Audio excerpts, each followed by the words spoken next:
Pangalan niya ng organisasyon, mga kapatid. Ang iglesia, ikaw.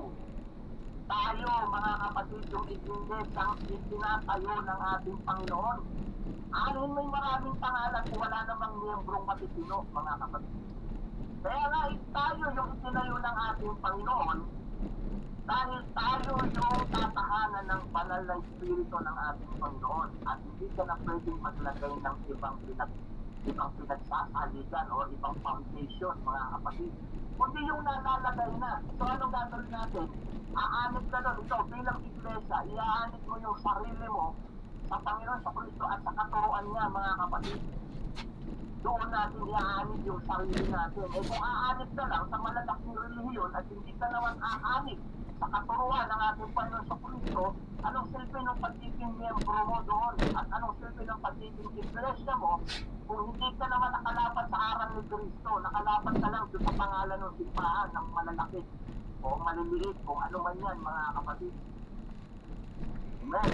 Tuloy ng ating Panginoon. At sa Efesos chapter 5 verse 23, sapagkat ang lalaki ay pangulo ng kanyang asawa, gaya naman ni Kristo na pangulo ng iglesia, na siya rin ang tagapagligtas ng katawan. Kaya halit ka sa ibang iglesia, hindi ka naman kayang iligtas doon. Tuturuan ka rin magpura, tuturuan ka rin pumatay, tuturuan ka rin manira ng ibang relihiyon dahil sila lang at tama, mga kapatid. Yung iglesia ang itinayo ng Panginoon, siya yung tagapagligtas. Bakit ka pupunta sa iba? Aanit tayo ron sa Panginoon sa Kristo dahil yung nagtayo ng iglesia ay siya rin yung tagapagligtas ng iglesia, ng church, mga kapatid. Hindi ng simbahan. Yung tao tinutukol dito, mga kapatid, ng Panginoon. Kaya nga, kung si Kristo ang tagapagligtas ng katawan at siya yung pangulo, mga kapatid, ang gagawin natin para maligtas, aanit tayo sa Panginoon sa Kristo at sa kanyang mga katuruan at aral na tatanggapin natin at susundin natin, mga kapatid, dahil kung hindi, tinanggap lang natin si Kristo pero walang kaligtasan. Merong ganon. Tinanggap lang si Kristo pero wala namang kaligtasan. Bakit? Dahil yung aral, yung utos, yung katuruan, hindi rin tinanggap. Doon ang masakit, mga kapatid. Amen. Kaya tatandaan natin, yung nagtayo ng iglesia, siya rin yung tagapagligtas ng iglesia. Yun yung totoong iglesia. Pero may umaangkin ngayon na siya yung kapalit ni Kristo, siya yung kahalili ni Kristo, at siya yung tagapagligtas din. Yung ba, mga kapatid? Maraming umaangkin ngayon na sila lang yung tama. Diba? Maraming nagsasabi, kapag hindi ka pumasok sa iglesia namin, wala kang kaligtasan. Di si Kristo walang kaligtasan. Yung mga apostol hindi rin nakapasok sa iglesia nila, wala rin kaligtasan. So anong logic doon, mga kapatid? Kailan mo lang itinayo yung iglesia mo o ng iba, tapos sasabihin mo, ang sino mang hindi pumasok sa'yo, walang kaligtasan. Si Pablo papunta sa impyerno lahat doon, mga kapatid. Yung mga propeta papunta rin lahat sa impyerno yun. Impyerno yun, mga kapatid. Napaka-illogic ng ibang mga mangangaral ngayon na kapag hindi ka pumasok sa kanilang iglesia, wala kang kaligtasan. Hindi pa sila pinapanganak na iglesia ng nakatayo. Mahigit 2,000 taon na, mga kapatid. Kaya kung minsan kailangan mo rin mapanuri, kailangan mo rin makapakinig, mga kapatid. Dahil kapag ka nabola kanyang mga yan, matisilog talaga yung ulo mo yan. Pero mo, pag hindi ka pumasok sa kanila, wala kang kaligtasan. Paano yung sila apostol, yung 12 apostol, na merong 12 upuan doon sa langit? Tapos sasabihin mo, wala silang kaligtasan dahil di sila kapasok ng iglesia nyo. Iglesia kasi nila yan, hindi yan iglesia ng Kristo, hindi yan iglesia ng Diyos, mga kapatid. Okay, puri sa ating Panginoon. Ang iglesia, itinayo ng Panginoon, hindi lamang sa tubig na bautismuhan, pati sa Espiritu Santo. So, ito na ngayon. Daming iglesia ngayon, daming church ngayon. hindi naniniwala sa Espiritu Santo. Ang tingin nga nila dyan, napupuspos ng demonyo natataniw pa ng demonyo. Grabe makahusga tong mga ibang mga na to. Yung mga Pentecostal niyan, di sa nila, sa demonyo yan, kasi nagsasalita, gumagalan yung mga yan, tapos mamaya tatawa, mamaya iiyak, mga kapatid. So, kailangan ba ng Espiritu Santo sa Iglesia itinayo ng ating Panginoon sa Kristo? Basa muna tayo sa Mateo chapter 3 verse 11. Sa katotohanan, binabautismo ko kayo sa tubig sa pagsisisi ng dating John the Baptist. Tatapwat ang dumarating sa hulihan ko ay lalong makapangyarihan kaysa akin, na hindi ako karapat dapat magdala ng kanyang pangyabang. Siya ang sa inyo'y magbabautismo sa Espiritu Santo at apoy. Paano ngayon yan? Sasabihin mo, sabi mo ni Espiritu Santo. O, hindi na sa panahon natin ngayon yan. Dapat mas marunong ka pa doon kay John the Baptist. Yung mga nagaral ngayon, parang mas marunong pa kay John the Baptist. Kaysa John the Baptist na ang nagsabi, makapangyarihan yung kasunod ko sa yung magbabautismo sa Espiritu Santo. O bakit ayaw nila tanggapin yung Espiritu Santo? Babautismuhan niya ng Espiritu Santo dahil doon ay totoong iglesia ng ating Panginoon sa Kristo. Kailangan siyang babautismo sa Espiritu Santo. O, diba? Marami nakukonfuse din. Mas naman tayo, Kristiyano, nakukonfuse din tayo. Sa panahon pa ba tayo ng bautismo sa Espiritu Santo? Kaya ang tanong, bakit mo naman tinatanong yan? Diba? Nakalagay na nga utos na yung nasa hulihan ko, yung kasunod ko, siya yung magbabautismo sa Espiritu Santo. Ano naman pakialam ng iba ron? Kung gustong bautismuhan, ni Jesus Christ, Espiritu Santo, yung iglesia tinayo niya, kung ayaw nila, di ba sila magpapautismo? Kaya lang, hindi na sila sa Diyos. Kasi yung iglesia ang tinayo niya, babautismuhan niya sa Espiritu Santo, mga kapatid. Mark chapter 1 verse 8, binabautismuhan ko kayo sa tubig. Yung chapter 8 daw po. 8. Datapat kayo, babautismuhan niya sa Espiritu Santo. Oo. Kasi nasa kanya yun Kaya kailangan niyang magbautismuhan yung iglesia itinayo niya sa Espiritu Santo. O kaya minsan meron tayong atakol. Nag-receive tayo. Chapter 8 daw po. Yung Holy Ghost. Ay, di lang po sa to pick up. Pick up po. Dahil yun ang magtuturo ng katotohanang narinig natin. Paano kung wala yun? Anong susundin natin? Magiging makakalimutin tayo para tayong walang kaalam-alam. Bakit? Walang nagpapaalala ng utos, walang Espiritu Santo. Doon gigising ka sa ang sabi ng katawan mo, magkapi ka na, kumain ka na, papasok ka pa, trabaho ka pa, pakambalik ka, sayang yung sayang yung ganito. So walang Espiritu nagtuturo sa'yo na manalangin muna bago magkape, bago manalangin. Di ba mga kapatid? Sino magpapaalala ng utos na kailangan mong sundin kung walang Espiritu Santo? Ano yun? Lahat na lang ididikta sa'yo para sundin mo o sundin natin mga kapatid. Lahat na lang i-mustra pa. Ano ba i-mustra? Yung ilalaborate pa sa'yo mga kapatid. Kung may Espiritu Santo, alam mo na yung gagawin mo kung ano yung tama, kung ano yung mali. Mga kapatid, dahil may Espiritu Santo nga. Okay. Yan, chapter 1, verse 33. At siya'y hindi ko nakilala. Bagay na, 6 na buwan kasi ang tandaan dyan. Saan po yung chapter 8 daw? At ang unang nangaral talaga ewan ko bakit sabi niya, hindi ko nakilala. Tatapos ang nagsubo sa akin. Ay, ito pala siya. Yung nagsubo kay John Baptist, alam niyo kung sino? Yung ama. At the same time, si John the Baptist, siya rin si Elias. Magkasama sila sa isang katawan, mga kapatid. Siya rin si Elias.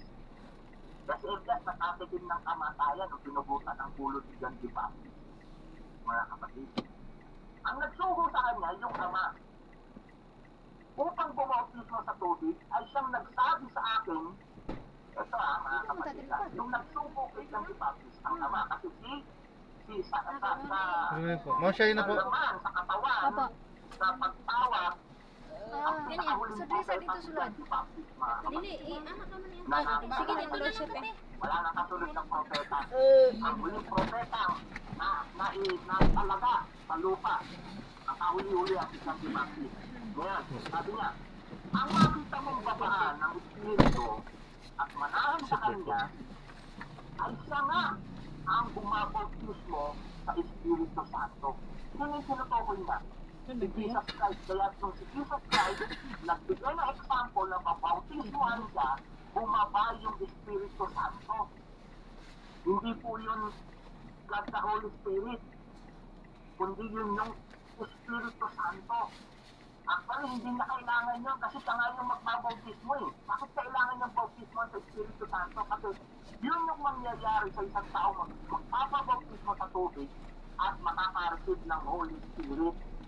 Pero hindi dahil naka-receive siya ng Holy Spirit, mga kapatid, ay hindi na siya pag-bautismo ng Holy Spirit. E sa kanya nga manggagaling yung Holy Spirit na ipampabautismo sa atin, mga kapatid. Ito ay hiningi na palatandaan ni John sa Ama na kapag si Jesus at binabaan ng Espiritu Santo, siya yung magbabautismo sa Espiritu Santo. Kaya ang may pag-aari ng Espiritu Santo, walang iba kundi ang ating Panginoon sa Kristo. Ngayon, ayaw nila magpabautismo sa Espiritu Santo sa demonyo. Eh, kanino naman silang iglesia ngayon? Hindi mo pwedeng iglesia kami ni Kristo. Iglesia kami ng Diyos. Eh, wala kayong Holy Ghost. Ayaw nyo tumanggap ng Holy Spirit. Sa iglesia ka ba? Eh, ang sabi dyan, yung iglesia rin tinayo niya, siya rin ang magbabautismo sa Espiritu Santo. Okay, nandiyan na nga tayo. Inalis nila yon, mga kapatid. Walang ibang nagtuturo ngayon. Miski man sa ibang local church natin na hindi na nagpapatanggap ng Holy Spirit. So, bahala na lang ang Diyos sa kanila, mga kapatid. Kung ayaw nilang magpatanggap ng Holy Spirit.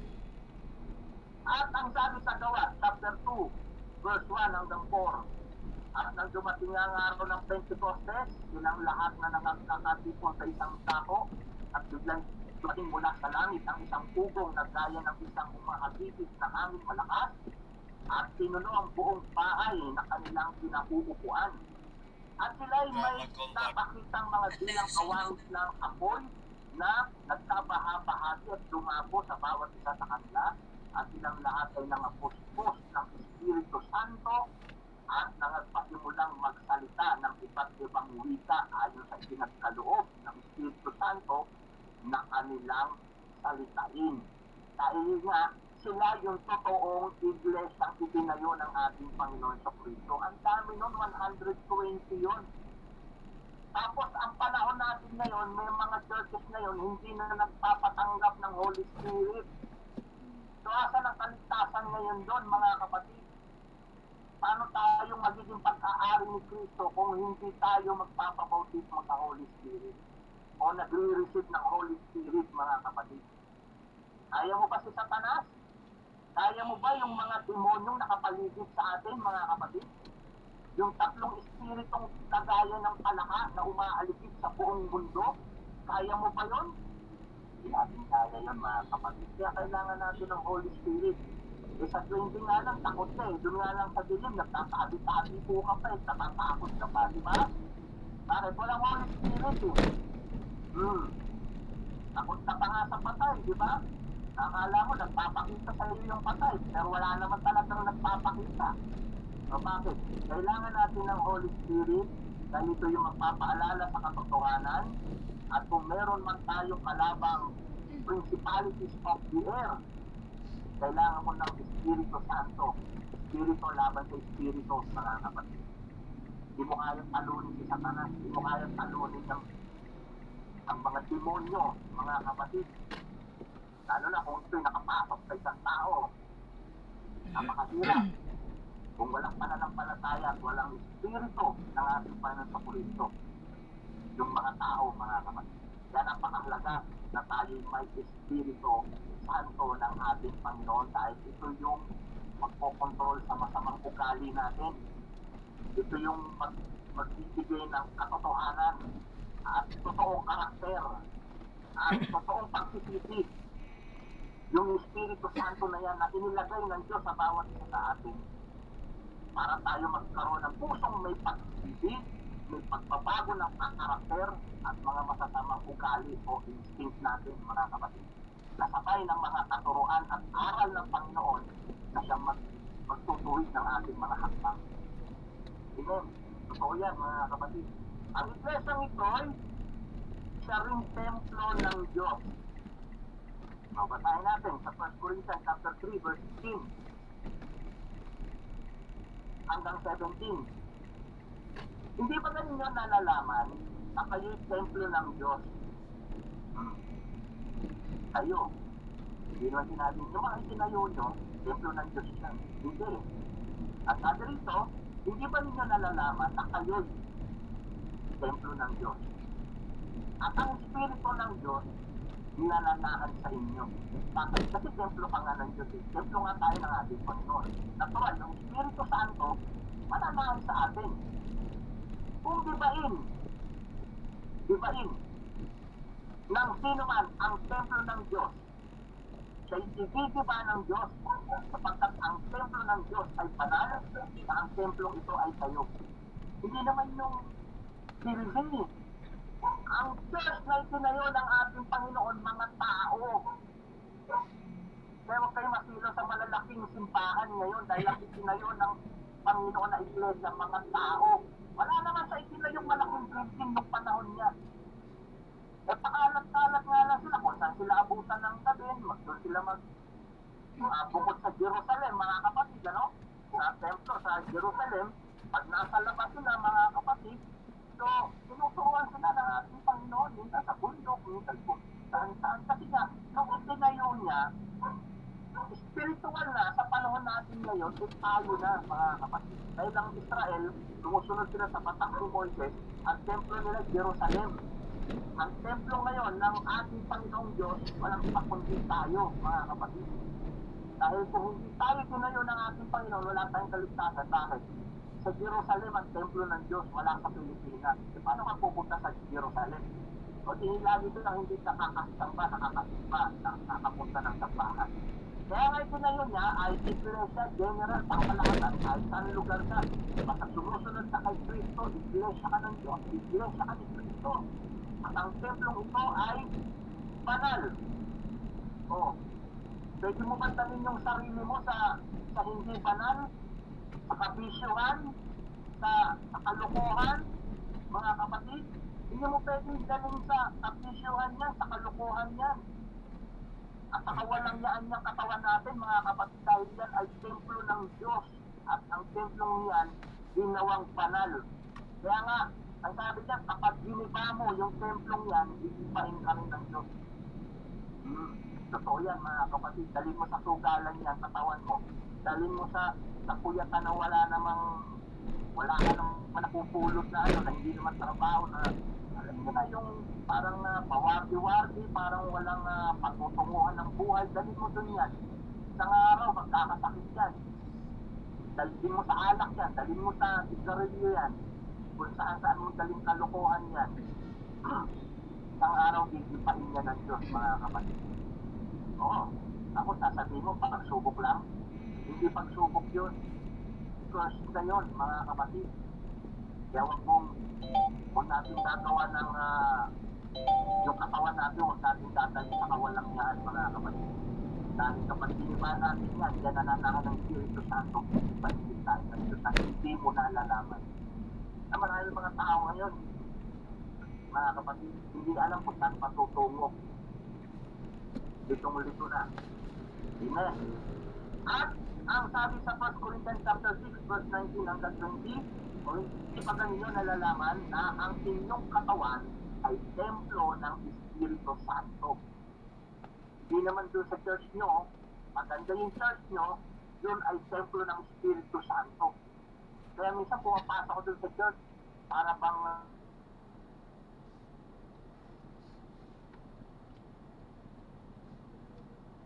nakalubong mo, nakamayan mo, may Espiritu Santo.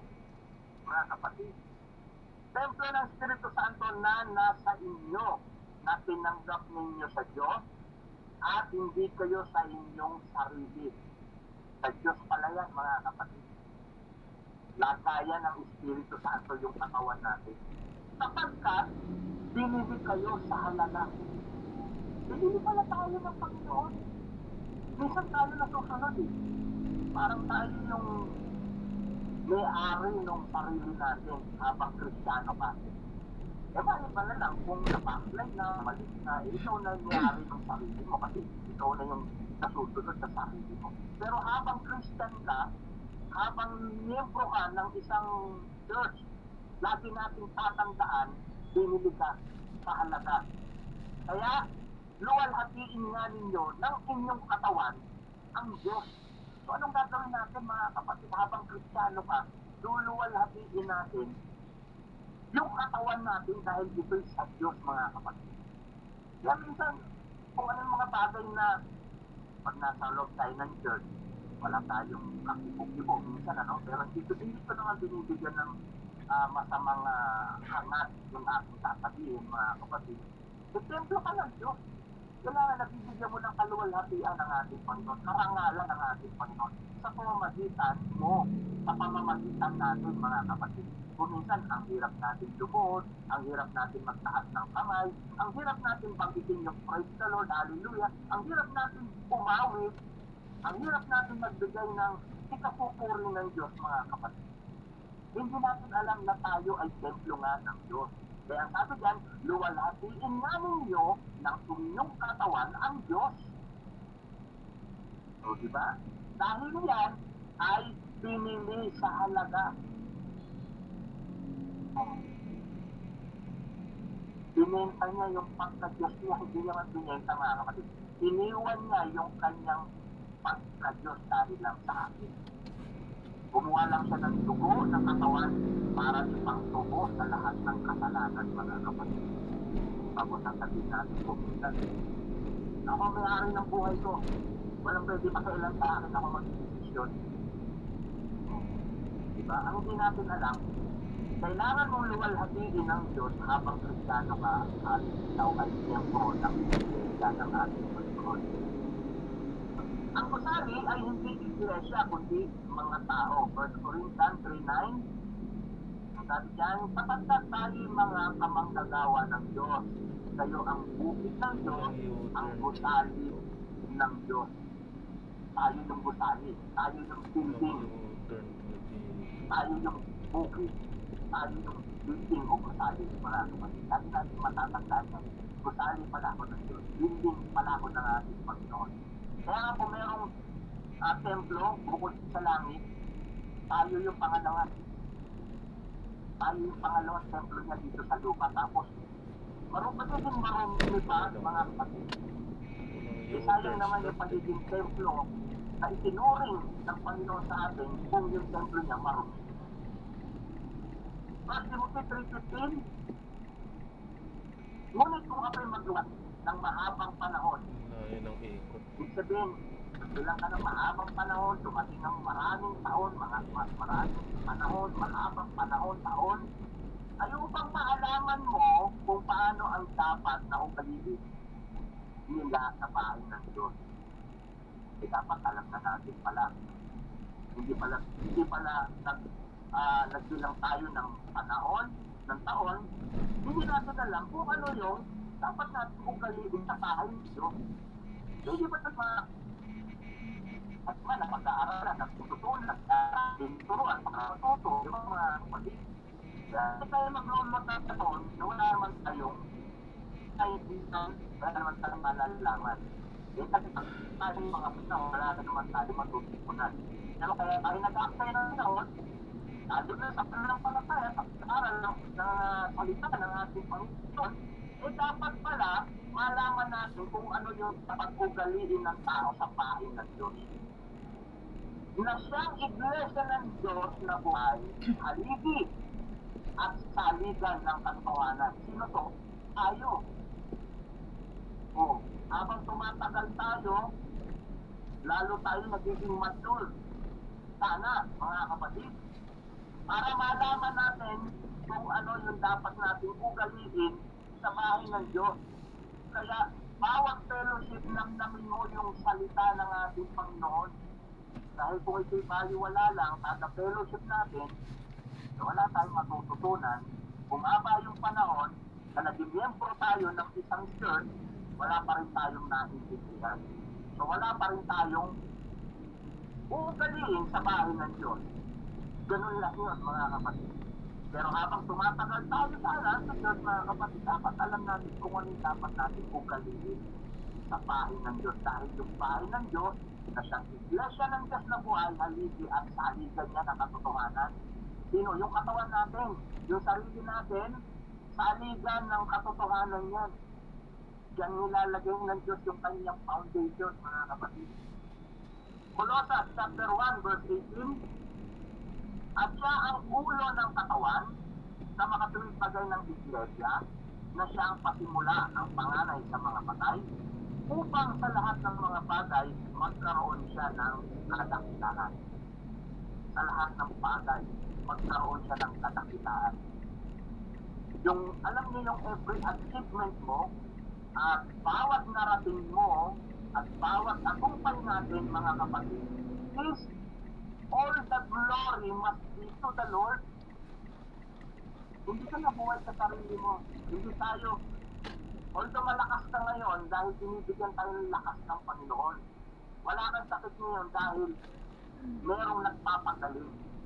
Pero hindi lahat yun dahil sa ating sarili, mga kapatid. Merong Diyos na gumagabay, nagpapagaling, nagpapalakas sa atin, mga kapatid. Kaya, bawat tagumpay natin, bawat narating natin, mga kapatid, is all the glory must be to the Ito po, Lord. no? Yun, mga kapatid. Oo. Kaya maging tayo, gratitude tayo, Ito, premium. magpasalamat tayo lagi sa atin. Pasok po. First Peter chapter 2 verse 9 to 10. Itabi lang Tatapat po. kayo isang lahing hirang chosen Sige po. generation, mga kapatid.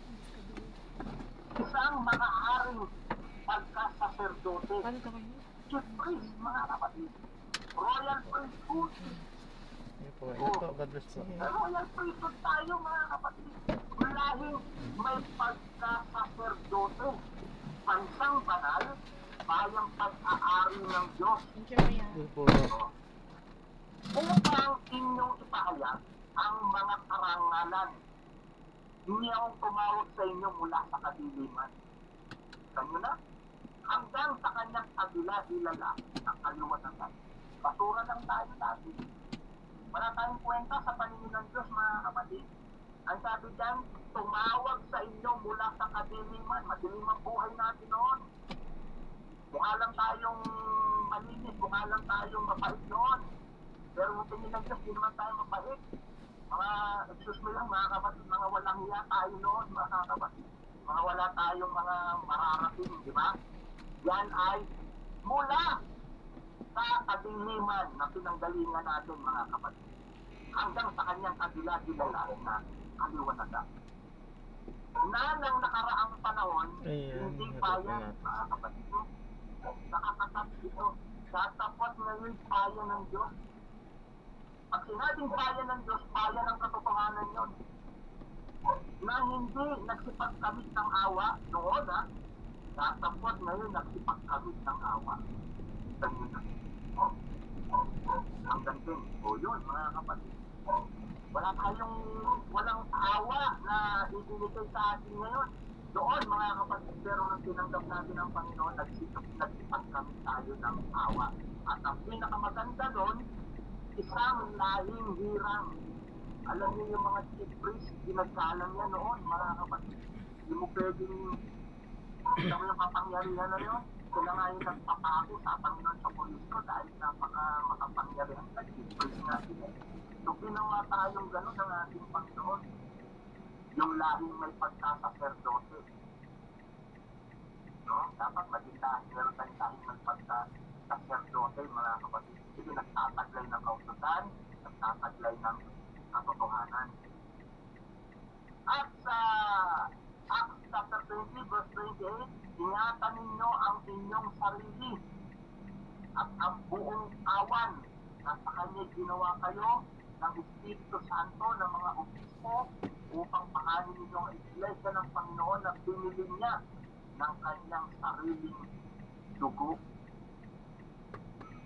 Eh, kayo ba kapag may binili kayo, mahal, nakapag-importante, eh, mapabayaan nyo lang ang pangalan-talan yung hindi pagdaramdam ko yung pangalan-talan lang yung mahal ng pagkakabit.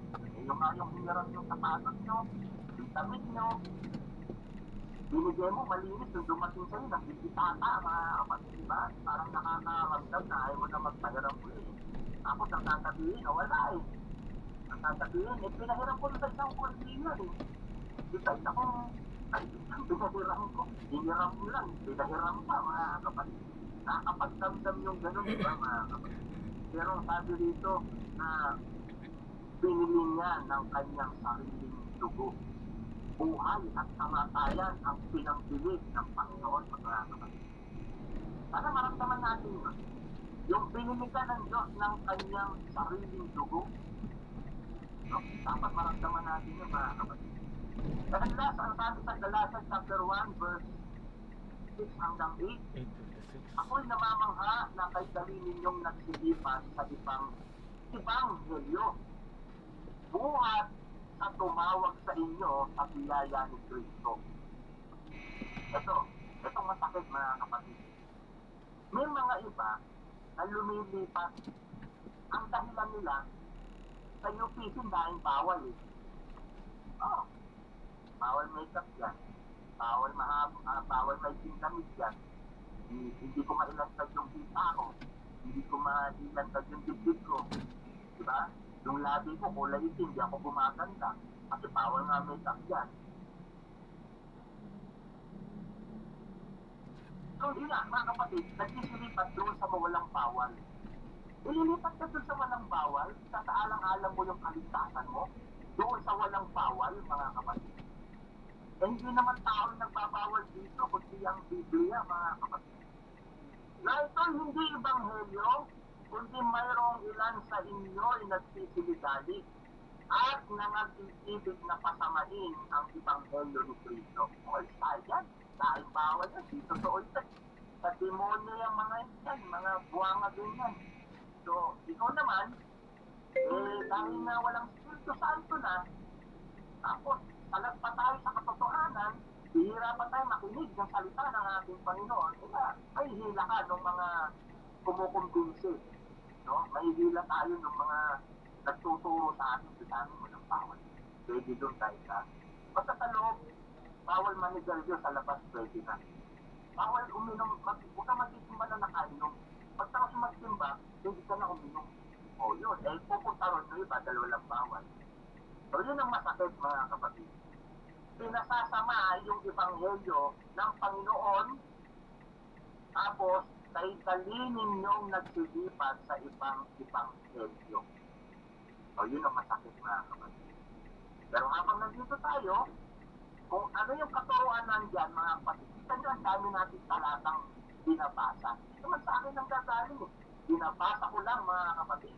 Ibig sabihin, ito yung nagtuturo sa atin na kung ano yung dapat natin maging tamantayan sa buhay bilang isang mananampalataya, mga kapatid. Hindi natin dapat katisuran, katisan, kayamutan, or i-compare sa iba, mga kapatid.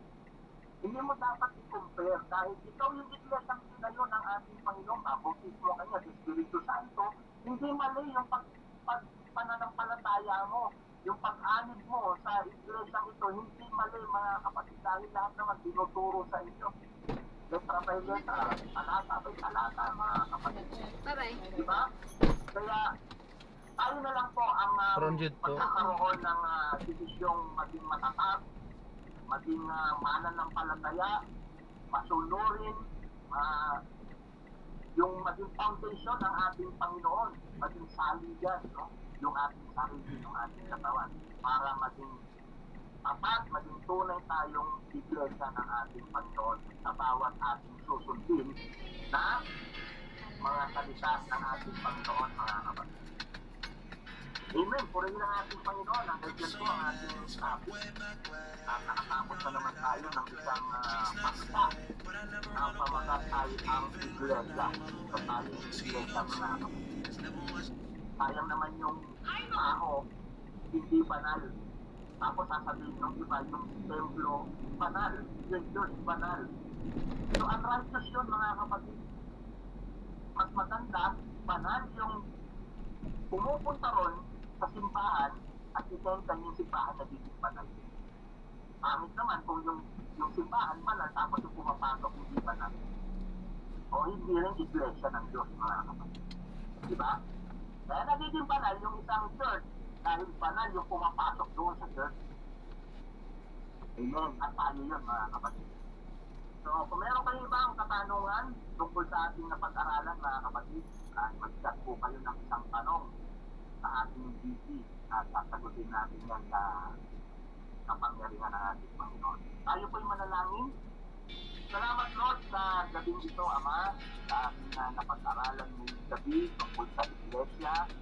At ito po ay naragdagan na naman ang aming kaalaman at kaunawaan patungkol sa Iglesia ito, Panginoon, na ang templong ito ay banal at ang templong ito ay kami, Panginoon. Kaya pakabanalin mo po kami sa pamamagitan ng Espiritu Santo na ilalagay mo sa amin, Panginoon, upang kami yung maging templong banal dito sa lupa, Panginoon, habang kami nabubuhay at makapagbigay kami ng karangalan, kadakilaan, kaluwalhatian sa pamamagitan ng aming mga katawan na luluwalhati sa iyo sa pamamagitan ng katuwiran at kabanalang aming gagawin, Panginoon.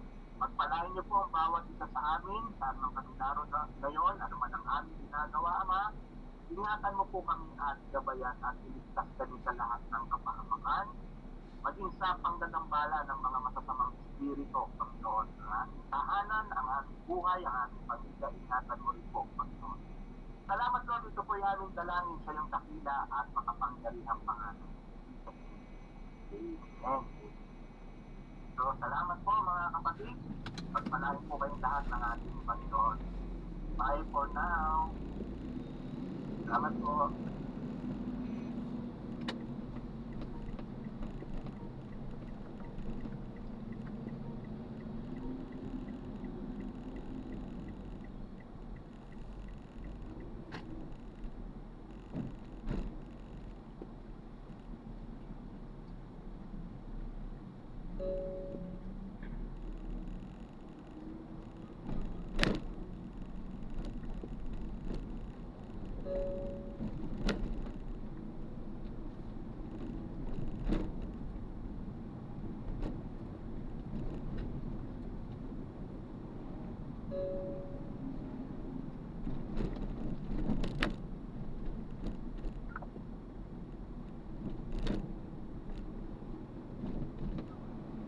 Head southeast on Arnes Avenue.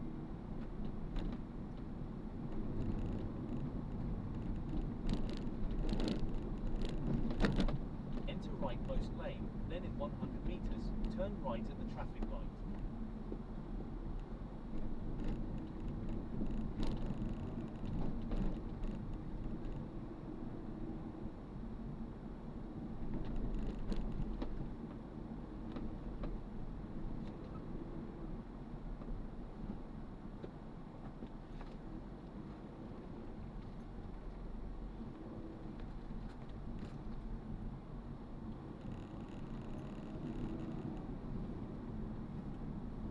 Continue 700 meters, then turn right off the ramp towards the Santama, Manila.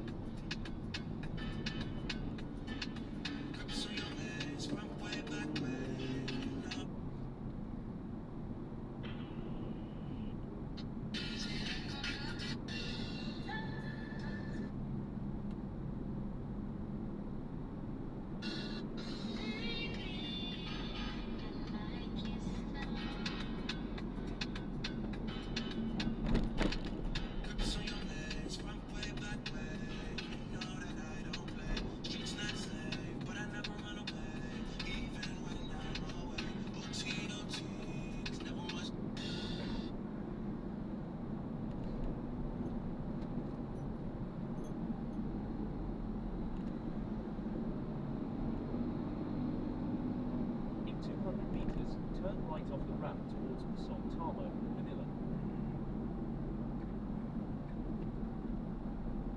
In 100 meters, turn right off the ramp.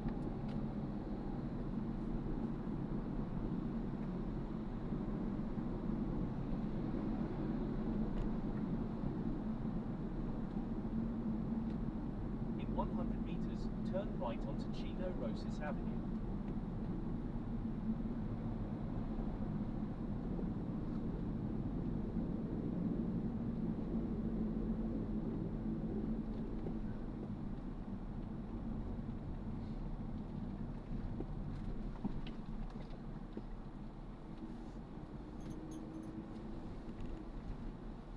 Continue for 500 meters, then turn left.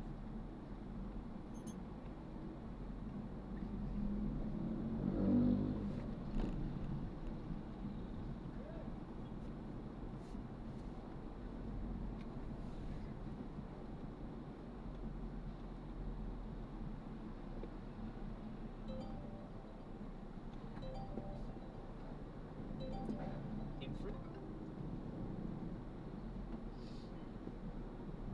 Arriving in 2 minutes at 9:08 p.m. This route is toll-free.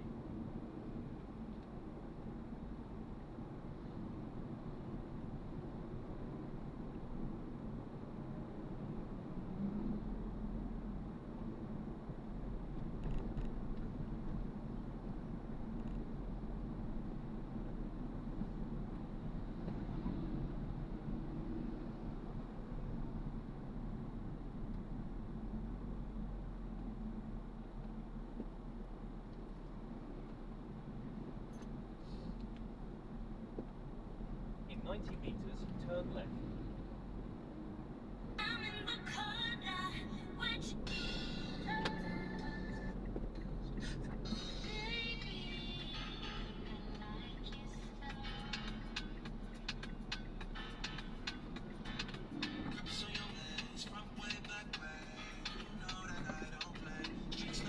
Turn left, then in 50 meters, turn right.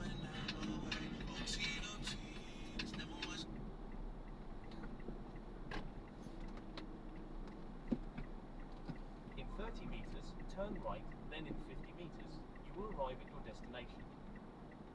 Basta yung dalawang to, walang pakialam. Hindi naman silang tumabi. Thank you. Kaya po ma'am, ingat po ma'am, God bless po. Salamat po. Bye-bye.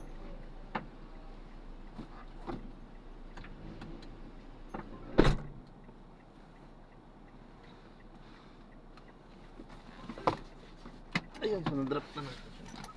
So maraming salamat po sa panonood hanggang sa muli po. Ingat at Arriving in 2 minutes at 9:10 p.m. paalam po This muna. route is Pansamantala toll-free. tayo ay gagawa ng ibang video sa ating susunod na misyon.